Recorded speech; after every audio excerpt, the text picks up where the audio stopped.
Bonjour tout le monde. 24 juillet, veille de Noël, du moins le Noël des campeurs. Je ne sais pas si vous connaissez en Europe. Ici, c'est une occasion supplémentaire de fêter donc Noël en juillet. C'est normalement pas ma tasse de thé, mais avec la tonne de réceptions que j'ai reçues présentement, ben c'est Noël avant le temps. Alors, on regarde ça ensemble. Mon actualité ludique du 24 juillet, c'est parti.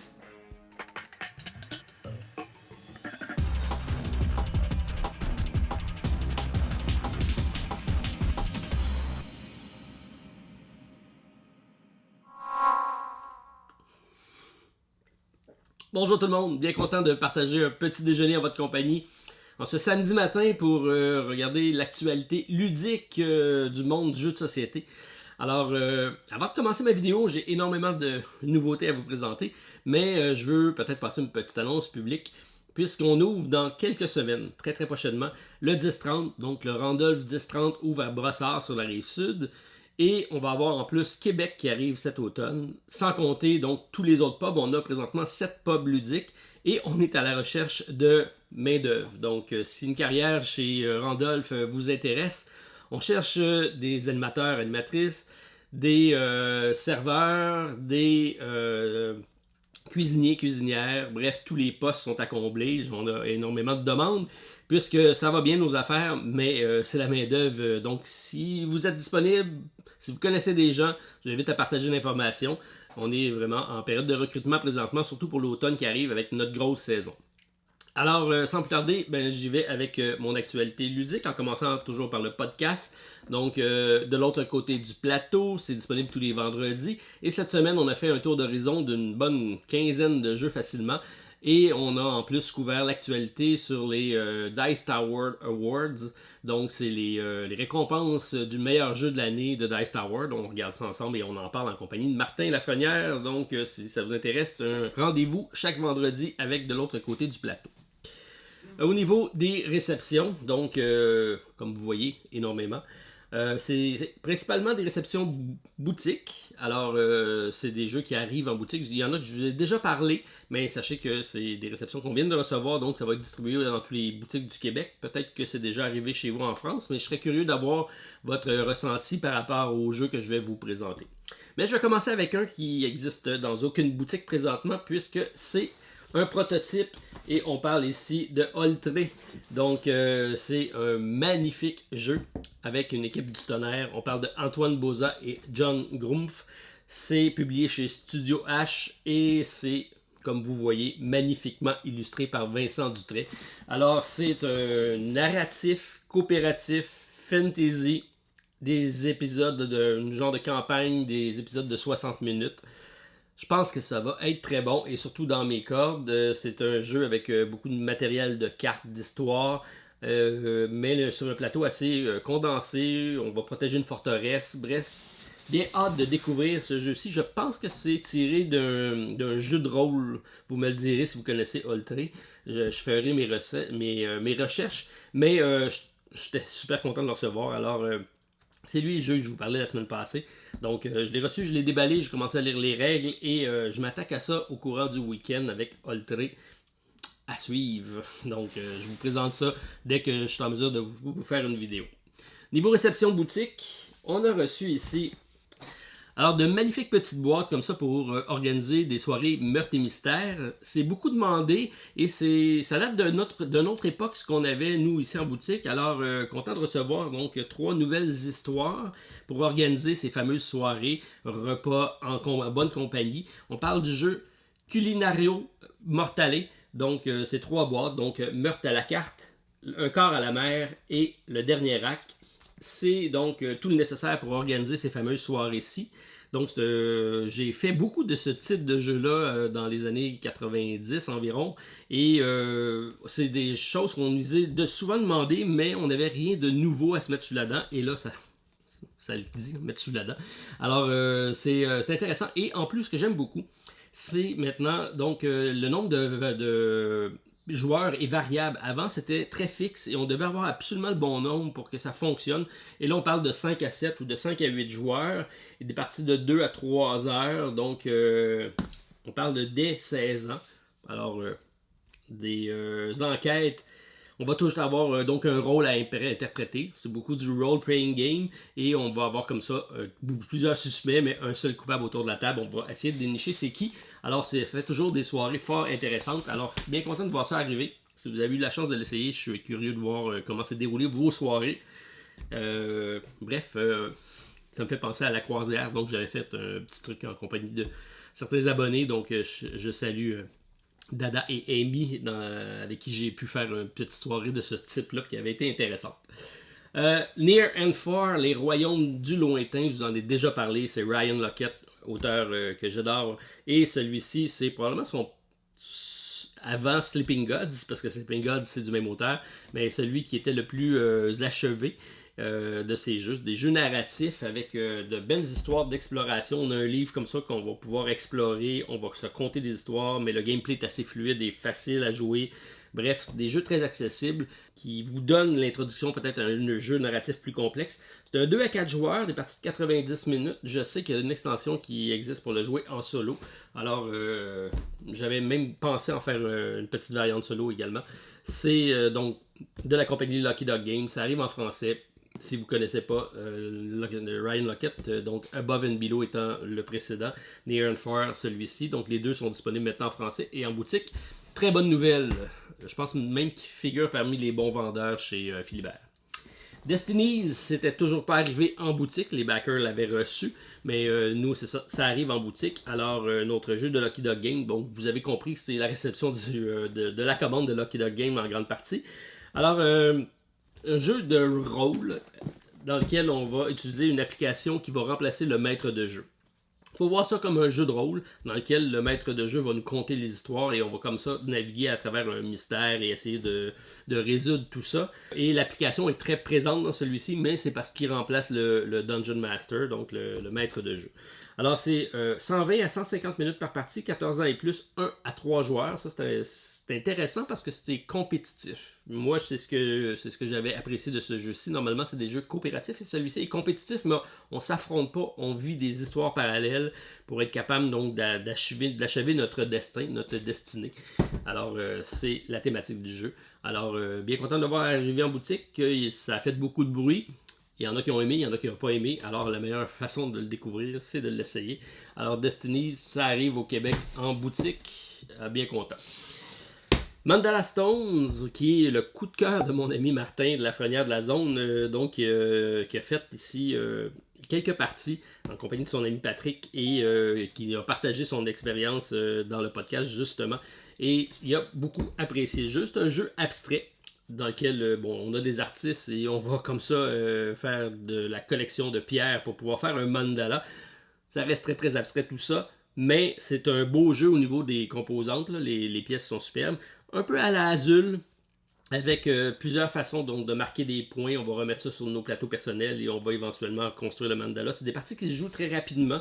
On parle ici de 2 à 4 joueurs, 30 minutes, 10 ans et plus. Alors, belle suggestion si vous aimez ce type de jeu-là, abstrait, compétitif, 2 à 4 joueurs, à la Azul. Vous allez probablement apprécier celui-là aussi. Donc, Mandala Stone, ça vient d'arriver chez nous également. Celui-là n'est pas tout à fait nouveau, mais je ne vous l'avais pas présenté. C'est Champ d'honneur, l'extension de Noblesse. C'est donc un jeu de AEG. C'est Trevor Benjamin et David Thompson, les deux auteurs qui ont fait ce que j'ai en arrière ici de moi, Inflexim Normandie. Donc, c'est des jeux de confrontation qui sont fort appréciés. Celui-ci, Champ d'honneur, a été un de mes coups de cœur de notre précédent gala en compagnie de Stéphane. Et arrive donc l'extension ici qui nous permet donc d'ajouter de nouvelles factions, de nouvelles cartes, de nouveaux jetons, parce que ça se joue également avec de magnifiques jetons. Donc 2 à 4 joueurs, parce qu'on peut le jouer également en équipe, 45 minutes, beau jeu de confrontation tactique, en tout cas, moi j'apprécie grandement. Alors sachez que l'extension c'est arrivé, et c'est apprécié de mon côté. J'en avais déjà parlé de qui commence à faire pas mal de bruit. Il a reçu un Seal of Excellence de Dice Tower. Il a également été en nomination sur certains, dans le gala d'ailleurs. Et là, ça ici, c'est Meurtre au golfe d'Oakdale. Et arrive également Sabotage à Lucky Lama Land, donc dans un parc d'attractions. Alors, jeu familial d'enquête. des degrés de difficulté. On voit ici, ça c'est un niveau 1. Celui-ci, c'est un niveau 2, donc médium. Éventuellement, arrivera le niveau 3. Alors, 1 à 4 joueurs, donc ça se joue en solo également. 8 ans et plus. Partie rapide, je ne sais pas, c'est environ 60 minutes. 20 minutes, encore plus rapide que je pensais.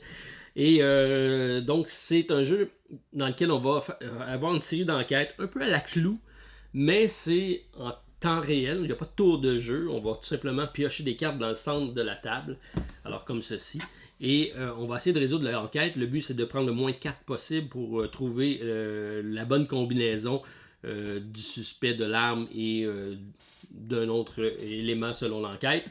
Alors, très bien. C'est de l'auteur également Thomas Singh, qui est l'auteur de The Crew. Donc, c'est un autre beau succès pour lui. Je pense qu'il commence à être une belle renommée avec cette gamme de jeux-ci, qui est un peu différente de tous les autres types de jeux d'enquête qui existent. Alors, c'est assez intéressant. Et comme c'est chez ABBA, donc c'est familial et accessible. Alors, si vous aimez ce type de jeu-là, je pense que c'est une valeur sûre avec The Key qui viennent d'arriver. Donc, on a reçu la deuxième boîte. Éventuellement, la troisième s'en vient très prochainement. On parle de Noël, et ça va être un cadeau de Noël qui va probablement être très couru. On parle de Château et Catapulte. C'est un Kickstarter que j'avais couvert lors de la campagne. Je le trouvais très intéressant. Graphiquement, il est superbe. Donc, on va construire en 3 dimensions avec des blocs deux châteaux forts, et on va, à l'aide de catapultes, lancer littéralement des balles pour essayer de détruire l'autre, mais tout ça est agrémenté d'un jeu de cartes qui va nous permettre donc de faire différentes actions. C'est un duel, donc confrontation de 2 joueurs, 30 à 45 minutes, encore là 8 ans et plus. Magnifique matériel, je pense que ça devrait plaire aussi, même aux grandes personnes qui ont le goût de se naviguer un peu. Peut-être que j'essayerai ça, un gros live en compagnie de Stéphane avec Château Catapulte, et on se lancera des balles comme ça. Je pense que ça pourrait être drôle. Alors, sachez que ça vient d'arriver. Bien hâte de voir les composantes, donc peut-être un unboxing, on verra. Je vous ai présenté cette semaine Divinus, donc un jeu qui est présentement sur GameFound. C'est de la compagnie Lucky Dog Game encore une fois, et c'est un prototype que je vous ai présenté sur la chaîne. Moi j'ai beaucoup aimé par sa simplicité et sa facilité à mettre en place sur une table et à jouer. 12 parties, campagne narrative, mais rejouable à la fin, qui compose un jeu qu'on va pouvoir continuer à jouer. Je pense que ça va être un peu dans l'esprit de Charterstone, si vous connaissez de la compagnie Stonemaier Games, dans le sens qu'on va construire un board, on va l'altérer, mais à la fin, ça va être notre plateau qu'on va jouer. Ça, c'est ma vision du jeu, mais comme j'ai joué seulement aux 2 premiers chapitres, ce qui était offert dans la boîte, je peux pas vraiment savoir vers où exactement ça s'en va, mais j'imagine qu'au long de la campagne, on va avoir plus d'informations. Alors, je suis ça de près. Si vous êtes intéressé, donc le lien est disponible dans la vidéo. Belle campagne, beau jeu, différent également. Je vous ai, à chaque mois, je vous parle de notre campagne d'importation de jeux. On parle donc d'entrée de jeu, le programme. Et arrive la semaine prochaine l'infolettre, donc toutes les nouveautés qui vont arriver, qu'on va ajouter dans notre liste de précommande. Et là, ce que je mets en disposition cette semaine, ou ce mois-ci, c'est toute la gamme Valeria. Valeria Card Kingdoms, un jeu que j'adore, qui est très facile. On parlait de jeu Getaway, donc d'introduction. Celui-ci, c'en a un bon. La thématique est présente, mais c'est très facile. C'est un jeu de dés et de gestion de ressources. Et de cette première campagne-là a suivi différentes autres extensions et différents autres jeux. Alors, toute la gamme de Valeria est traduite en français et c'est pas disponible présentement au Québec. Donc, je vais faire l'importation de tous les produits. Si ça vous intéresse, donc, inscrivez-vous à l'infolette. Vous allez avoir les informations la semaine prochaine et la possibilité de faire des précommandes, possiblement avec des rabais également. Alors, bien content de pouvoir amener ça au Québec. Donc, Valeria Card Kingdoms. C'est donc Daily Magic Games qui était l'éditeur principal et c'est encore une fois traduit par Lucky Dog Games. Donc vous avez compris qu'on a reçu un gros container de Lucky Dog. TTMC de la semaine. Donc je continue à chaque semaine de vous présenter un TTMC. Et là, comme on a parlé de Divinus, qui est une confrontation entre les dieux grecs et nordiques, j'ai pensé rester dans la thématique. Alors, tu te mets combien en mythologie grecque? C'est la question, ou les questions de la semaine. Donc, je vous invite à aller voir l'autre vidéo pour tout simplement se challenger un l'autre, à savoir si comment est votre connaissance en dieu grec. On va voir ça. J'ai ici en arrière, on le voit pas vraiment, je vais ramener tout ça en avant. Alors, de grosses boîtes, vous allez comprendre, réussi à avoir mon ami Stéphane, puisque Drunagar est de retour. Alors, bien content de remettre la main dessus. Donc, j'avais contribué à la première campagne et arrive également sur GameFound la saison 2 de ce jeu-ci qui en a surpris plus d'un. Je pense qu'il a fait l'unanimité dans tous ceux qui l'ont reçu. Et donc, bien content de pouvoir le mettre, l'avoir et commencer le gameplay. Donc, je vais avoir un gros dilemme entre Oltré et Chronicle of Drunagar. Peut-être que c'est mon dilemme de jeu de la semaine. Donc, je vous laisse choisir lequel je vais tester au courant de la semaine entre Oltré et Chronicle of Drunagar. Ça fera partie éventuellement d'une chronique dans laquelle je vous donnerai mon ressenti de mes premières parties du jeu. C'est une belle longue introduction, mais avant de quitter, on a quand même un concours, parce que j'avais une carte de Dune en promo et 8 cartes du Roi des 12, donc à faire tirer. Et comme ça, donc j'ai demandé la semaine dernière de me partager votre désir d'y contribuer. Alors j'ai reçu beaucoup de participation.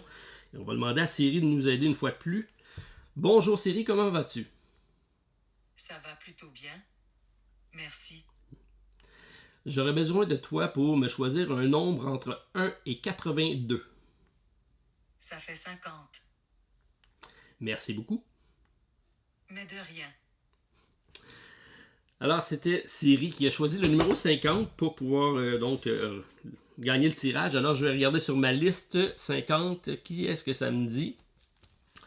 Alors, j'ai Scott Bédard. Alors, Scott Bédard, félicitations, tu as remporté donc l'enchère de le tirage plutôt de ces deux paquets de cartes ici pour donc des cartes promo de 2 jeux. Alors, je t'invite à communiquer avec moi par courriel, donc la société des jeux à gmail.com et en m'échangeant ton adresse, je pourrais t'envoyer ça par la poste. Et comme il y a eu beaucoup de participation, ben, j'ai pensé continuer dans cette veine-ci. Donc, on va rester dans la même veine tirage pour cette semaine. Alors, j'ai sorti 2 packs promo que j'avais également chez moi, plutôt à l'entrepôt. Alors, une carte défi supplémentaire pour le jeu Gutenberg. Si vous ne connaissez pas, c'est un excellent jeu de cartes qui se joue également en solo, donc 1 à 4 joueurs de mémoire. Et un classique Wasabi, donc c'est un jeu que j'avais même acheté à mes filles lorsqu'elles étaient jeunes. Et j'ai un petit pack promo ici de cartes supplémentaires pour le bon jeu de party de dés et de cartes avec Wasabi. Alors, c'est mes 2 cartes que je vous donne, donc 2 paquets promo que je vous donne en concours cette semaine. Donc encore là, vous répondez dans les commentaires en disant que vous participez au concours et on fera le tirage la semaine prochaine. Et qui sait, ça se reviendra peut-être une tradition. Alors, on va rester là-dessus. Alors, je vais compléter donc la vidéo avec ce qui est encore sur ma liste de suivi et ce qui est en nouveauté. Je vais essayer d'aller creuser un peu plus loin pour aller chercher de nouvelles petites perles. C'est pas nombreux le nombre de jeux qui sortent de ce temps-ci sur Kickstarter puisque c'est les vacances. Et tout le monde sait que c'est difficile de rejoindre les gens. Donc, on va essayer de creuser et de vous trouver quelques perles parmi ce qui est disponible. Alors, bon week-end à tous. On se revoit prochainement. Et j'attends et votre tirage et votre challenge à voir si j'y vais avec Oltré ou Chronicle of Drunagar pour mon essai de la semaine. Bon week-end à tous. Bye. Je commence avec un bref survol des projets toujours présents sur ma liste de suivi. Avec Horlog, avec un impressionnant 10 521 contributeurs, on a une hausse de 25%. Alors, on a dépassé les 900 000 $ canadiens pour ce premier projet de la compagnie Pure Art de Montréal. Alors, c'est bien sûr Assassin's Creed Valhalla, le jeu de dés. Alors, toujours intéressant, une belle campagne pour eux. Alors, on suit ça de près, c'est 39 $ US pour le jeu, 199 pour la version de luxe. Et c'est un jeu de 2 joueurs, une confrontation en duel à partir de 8 ans, de 10 à 15 minutes par partie, mais on peut jouer en mode tournoi avec une succession de parties. Alors, de beaux stretch goals, une belle qualité de production et un jeu qui devrait sortir rapidement pour la période des fêtes. Alors, on suit ça, Horlog, jusqu'au 27 juillet prochain. Toujours présent également Distill, le premier projet de Paverson Game.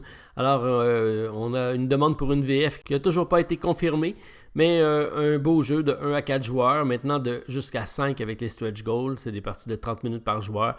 On est à 5232 contributeurs, une autre hausse de 25% et 474 000 $ d'accumulés. 29 juillet, fin de la campagne, 55 US pour le jeu de base, 85 pour le all-in avec l'extension. Alors, un jeu de gestion de ressources pour faire de l'alcool. C'est intéressant et surtout un très beau premier projet encore pour Paverson Game. Alors, félicitations, on suit ça de près jusqu'au 29 juillet prochain. On Mars Invasion, l'extension de Vital Lacerda et Yann O'Toole chez Eagle Gryphon Games. Alors, on est à 5353 contributeurs, c'est une hausse de 28%. On a franchi le cap des 383 000 $ canadiens d'accumulés. C'est disponible à partir de 49 US pour l'extension, 174 pour le jeu de base, mais pas de version française de disponible au Québec pour cette campagne-ci. Donc, c'est 30 juillet de la fin de la campagne. On va probablement attendre la version boutique si jamais ça arrive. Mais ça me semble très intéressant puisqu'on ajoute le mode coopératif et solo, ça en 4 chapitres. Alors, quand même assez différent, bien amené. On suit ça, la campagne de On Mars Invasion jusqu'au 30 juillet prochain. Tranquility the Ascent. Alors, tout comme le titre, c'est une campagne qui avance très tranquillement. On a présentement 1308 contributeurs, c'est une hausse de 11%, 46 000 $ d'accumulés, et c'est 2 août la fin de la campagne. C'est disponible à partir de 17 livres. Un petit jeu de cartes à la domaine, c'est un stand-alone d'un jeu publié l'année dernière qui m'avait bien plu. Alors, belle artistique, mais on va attendre la version française qui devrait éventuellement arriver en boutique. Volfirion Guild, le deck building pour 1 à 2 joueurs. On peut aller jusqu'à 4 avec 2 decks. C'est un duel de 2 clans qui sont aux prises avec un dragon également. Donc, intéressant jeu que j'ai déjà ma collection et que j'ai suivi pour l'extension. Alors, on a présentement 4114 contributeurs. C'est une petite hausse de 6%. 303 000 $ d'accumulés et le 6 août de la fin de la campagne, c'est abordable, 15 €. Et le mode solo qui a ajouté 4 cartes supplémentaires pour d'adversaires, ça me semble intéressant. Et la version française est également disponible, alors je vous invite à aller jeter un coup d'œil peut-être sur la vidéo de la chaîne si ça vous intéresse et vous voulez en savoir plus sur Volfirion. Soul Rider, c'est mon coup de cœur d'il y a quelques semaines et c'est toujours présent sur ma liste. Je n'ai pas confirmé encore mon achat, j'attends vers la fin puisque je suis la campagne avec intérêt. C'est du concepteur Marc-André, le concepteur de Splendor. Alors, il a ramené un jeu de mécanique simple dans un jeu narratif fantasy. On est présentement 2311 contributeurs pour une hausse de 20%, 315 000 $ d'accumulés. Et la campagne se termine le 6 août prochain. 70 € pour le jeu de base, 110 pour la version de luxe. Il faut compter 30 à 40 pour le shipping au Canada. Il ne devrait pas y avoir de version boutique pour ce jeu-là. C'est un jeu coopératif de 1 à 4 joueurs, avec des cartes à multi-usage et un développement d'histoire et de terrain un peu à la 7e continent. Ça m'intéresse, alors je suis la campagne de près avec Soul Rider, encore jusqu'au 6 août prochain. Vous avez été nombreux à me poser la question et non, il n'y a toujours pas de version française encore pour le jeu Spire's End Hildegard. C'est un deuxième projet de cette compagnie qui arrive avec un petit jeu de cartes coopératif et solo pour 1 à 2 joueurs. Belle campagne, 3818 contributeurs, 209 000 $ d'accumulés et 12 août la fin de la campagne. C'est 40 $ US pour le jeu ou 80 pour les deux avec l'original. Il faut compter 18 pour le shipping. Il me semble intéressant, des parties de 2 à 3 heures. Une aventure narrative sans maître de jeu. Alors, beaucoup de cartes, au-dessus de 404 chapitres. Bref, il m'intéresse. L'artistique est assez intéressante. Et malheureusement, pas de version française, mais ça ne veut pas dire que je ne me laisserai pas tenter. Alors, encore beaucoup de temps pour la campagne. Une longue campagne qui se termine le 12 août prochain. Et si on y va avec les nouveautés de cette semaine, en commençant par Hero Realms, non, c'est pas un nouveau jeu, mais c'est une nouvelle version du jeu qui arrive en version digitale. On a présentement 2770 contributeurs pour 199 000 $ d'accumulés. C'est 29 juillet la fin de la campagne, c'est disponible à partir de 25 $ US, ça inclut la version bêta, l'application, tous les packs de héros débloqués et de l'argent, si on veut, des gems qui vous permettra d'acheter certaines cartes, j'imagine, lors des parties. C'est pas tant la version Kickstarter qui m'intéresse, mais intéressant de savoir que Hero Realms arrive en version digitale. Ça permettra de jouer facilement en solo. Alors, pour les amateurs du deck building, sachez que ça s'en vient. Alors, à suivre avec Hero Realms jusqu'au 29 juillet prochain. Et j'y vais avec mon coup de cœur de la semaine avec Oros, premier projet de la compagnie Escape Game, pas sûr de prononcer correctement le nom. On parle de 1692 contributeurs, 126 000 $ d'accumulés et une campagne qui se termine le 12 août prochain. Un jeu de 1 à 4 joueurs, des parties de 30 minutes par joueur, 14 ans et plus, et c'est 50$ US pour l'édition boutique. On parle de 75$ pour l'édition collector et il faut additionner 18 à 20$ pour le shipping. C'est un jeu avec une mécanique originale de mouvement de tuiles, un intelligent puzzle game incluant 4 personnages automas pour le mode solo. Alors ça, c'est très intéressant. Un très beau premier projet, alors bravo. Et à la demande de Steve, je vais regarder pour un achat retailer au Randolph. Alors c'est à suivre. On regarde si c'est possible de l'ajouter sur la page de randolph.ca en précommande. Alors Aura, très beau premier projet. C'est à suivre jusqu'au 12 août prochain. Bantam West, un jeu immersif de simulation du Wild West pour 2 à 4 joueurs. On a présentement 1826 contributeurs, 256 000$ d'accumulés et c'est le 12 août la fin de la campagne. C'est 14 ans et plus, 1 à 2h30 par partie. La version française sera débloquée lorsqu'on atteindra le 300 000$ US pour la campagne. Alors 6 modes de jeu, 15 minutes de mise en place, c'est un deck building de gestion de main de cartes. C'est un jeu intriguant de type sandbox, donc une bac à sable, dans un univers ouvert du Far West, une thématique très intéressante, mais peut-être ambitieux pour un premier projet. C'est à suivre, alors je regarde ça de près avec Bantam West jusqu'au 12 août prochain. Alors je vous avais dit que j'allais tenter de vous trouver une petite perle, c'est ce que je vous propose avec Dungeon of Dragmar, un jeu de cartes de type print and play, alors très abordable puisque c'est 1$ US, c'est la possibilité donc de télécharger le fichier pour pouvoir vous imprimer le jeu. De belles cartes, magnifique illustration, un jeu d'exploration de donjons qui se joue de 1 à 4 joueurs, donc principalement développé pour un mode solo. Alors 157 cartes, il faut ajouter 86 tokens, on a une map et un livre de règles. Bref, ça me semble très complet comme jeu de cartes et ça vous permettra de vous familiariser avec le gameplay qui est tout assez intéressant pour un jeu en solo. Alors, c'est très abordable, 1$ US. Alors, il n'y a pas beaucoup de monde présentement. On parle de 190 contributeurs. Il reste encore 8 jours à la campagne. Mais ça peut être une belle alternative avec un jeu d'exploration de donjons en solo. Bref, c'est ma suggestion. Par contre, pas de version française, mais ça me semble pas très compliqué au niveau des cartes. Le texte n'est pas très volumineux. Alors, c'est à suivre avec Dungeon of Dragmar en print and play sur Kickstarter.